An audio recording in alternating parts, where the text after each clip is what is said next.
मेरा नाम कीर्ति है और आज मैं आपको अपनी कहानी सुनाने वाली हूँ।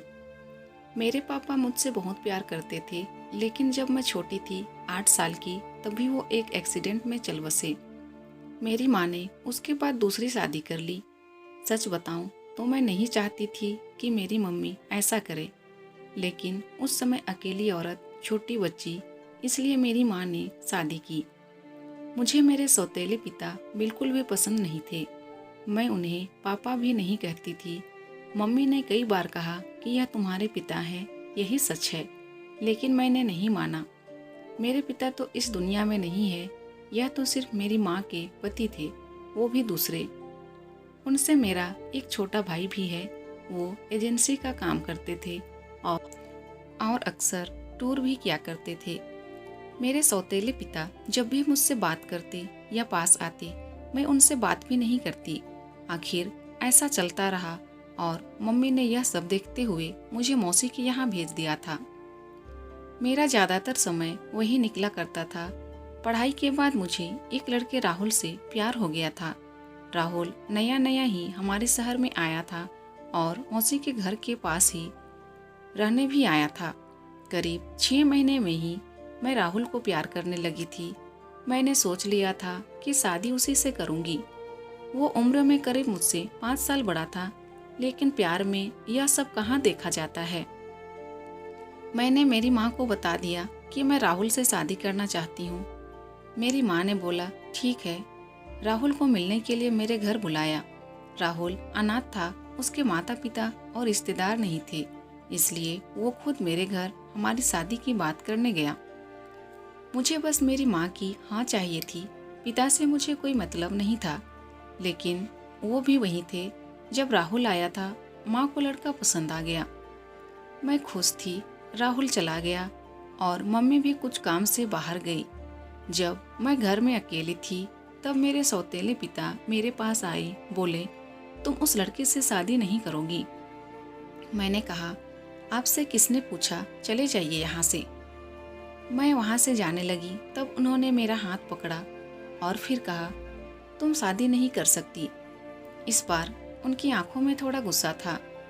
मैंने कहा मेरा हाथ छोड़िए और मुझसे दूर रहिए। मैं अपने कमरे में गई और दरवाज़ा बंद कर लिया। जब माँ आई, तब मैंने कहा कि तुम्हारा पति मेरे साथ बदतमीजी कर रहा था। माँ ने कहा चुप रहो, कुछ भी उनके बारे में मत बोलो, वो हमेशा तुम्हारा भला सोचते हैं। मेरी माँ के आंखों पर तो जैसे पट्टी बंधी थी। माँ ने फिर रात में मुझसे बोला कि यह लड़का राहुल सही है, तू अच्छे से जान पहचान निकलवा ली ना। मुझे समझ आ गया था कि उन्होंने इनके कान भर दिए।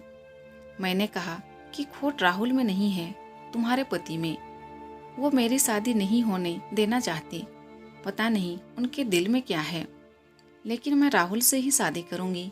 मेरा फैसला मेरी माँ अच्छे से जान चुकी थी, इसलिए हमारी शादी तय हो गई।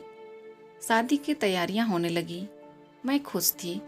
इस दौरान मैंने उनकी आंखों में अजीब सी बेचैनी देखी। मुझे साफ दिखाई दे रहा था कि वो नहीं चाहते कि मेरी शादी हो। आखिर कौन बाप ऐसा सोचेगा, लेकिन वो पिता नहीं थे। आखिरकार शादी का दिन आ गया। सुबह में मैं अकेले राहुल से छत पर बात कर रही थी। जैसे ही मैंने फ़ोन रखा, मेरे मुंह पर किसी ने पीछे से रुमाल रखा और मैं बेहोश हो गई। जब मुझे होश आया, तब मैं एक कमरे में एक बिस्तर से बंधी थी। मेरा मुंह भी बंद था। मेरी शादी वाले दिन मुझे यहाँ कौन उठाकर लाया। थोड़ी देर बाद कमरे का दरवाज़ा खुला और सामने थे मेरे सौतेले पिता। उन्होंने मेरे साथ यह किया था, पर आखिर वो मुझे यहाँ क्यों उठाकर लाए। मुझे वो पसंद नहीं थे, लेकिन वो इस हद तक गिरे हैं, मुझे नहीं पता था। ऐसा तो मैंने उनके बारे में नहीं सोचा था। मैं यही सब सोच रही थी, तब वो बोले मैं तुम्हारी शादी उस लड़के से नहीं होने दूंगा। वो खाना लेकर आए थे। उन्होंने मेरा मुंह खोला। मैंने कहा कि क्या चाहते हो, तुम मेरी शादी से इतने परेशान क्यों हो। मुझे यहाँ बांध कर रखा है, यही है तुम्हारा असली चेहरा।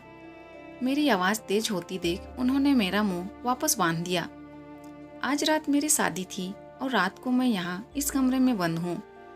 मेरे आंखों से लगातार आंसू निकले जा रहे थे। मैं सोच रही थी कि सारी गलती माँ की है जो इस आदमी से शादी कर ली। रात को फिर वो कमरे में आए। इस बार कमरे में आते ही कहा कि आज तुम्हारी शादी थी, लेकिन मैं नहीं चाहता था कि तुम उस लड़के से शादी करो।